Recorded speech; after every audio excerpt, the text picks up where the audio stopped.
বাংলা সীমান্তে বিক্ষোভ বিজেপি কর্মীদের। ইমিগ্রেশন অফিসের সামনে জাতীয় পতাকা হাতে বিক্ষোভ।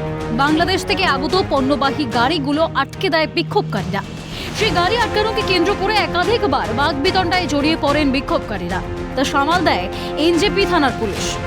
ডাবগ্রাম ফুলবাড়ির বিধায়ক শিখা চট্টোপাধ্যায় রাস্তায় বসে বিক্ষোভ দেখান।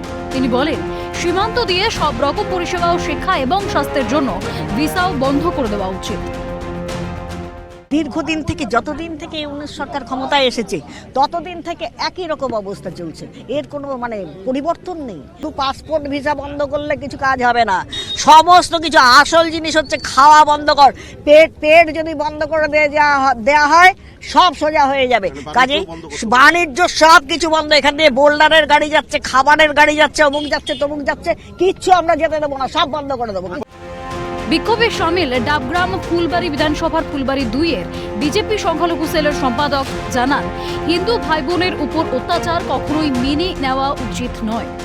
চাই এখানে সনাতনী হিন্দু ভাইরা এক হয়ে থাকুক, আমরা মুসলমান ভাইরা তার পাশে দাঁড়ায় থাকতে চাই। আমরা এখানে রক্তক্ষরণ হতে দিতে চাই না। পশ্চিম বাংলায় আমরা সবাই মিলেমিশে থাকতে চাই। বাংলাদেশে যেভাবে সনাতনী হিন্দু ভাইদের উপর অত্যাচার হচ্ছে, এর মতো নিন্দাজনক আর ঘেন্নাজনক ঘটনা যেন বিজেপির মধ্যে যেন না ঘটে, এই জন্য আমাদের ভারতীয় জনতা পার্টির পক্ষ থেকে বিক্ষোভ সমাবেশ হচ্ছে এবং আগামী দিনও আমাদের জারি থাকবে।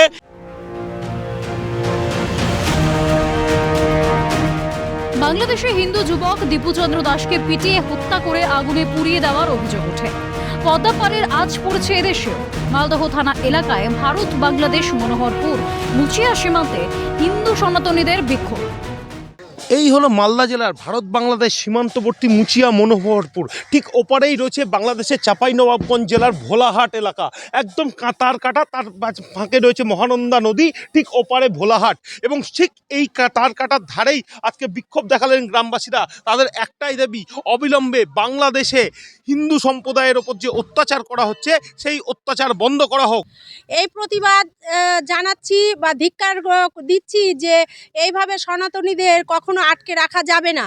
তারা ইউনূস সরকার যদি মনে করে যে এইভাবে অত্যাচার করে আমাদের হিন্দুদের রুখতে পারবে, তাই সারা বিশ্বের কোনো হিন্দুর গায়ে যদি হাত পড়ে এবং সাথে সাথে যে দিনুকে মারা হলো সেই দিনুকে তার প্রতিবাদে যদি ইউনিট সরকারকে যদি ফাঁসি দেওয়া না হয় এবং এরপরে যদি কোনো সনাতনী গায়ে হাত দেওয়া হয়, আমরা এই পশ্চিমবাংলার কোনো মানুষ এই বর্ডারকে রক্ষা করতে হয় না। এই বর্ডারের তার উপেক্ষা করে আমরা সমস্ত সনাতনীরা ঝাঁপিয়ে পড়বো এবং ইউনিট সরকারকে বুঝিয়ে দেবো যে হিন্দু এখনো মরে যায়নি।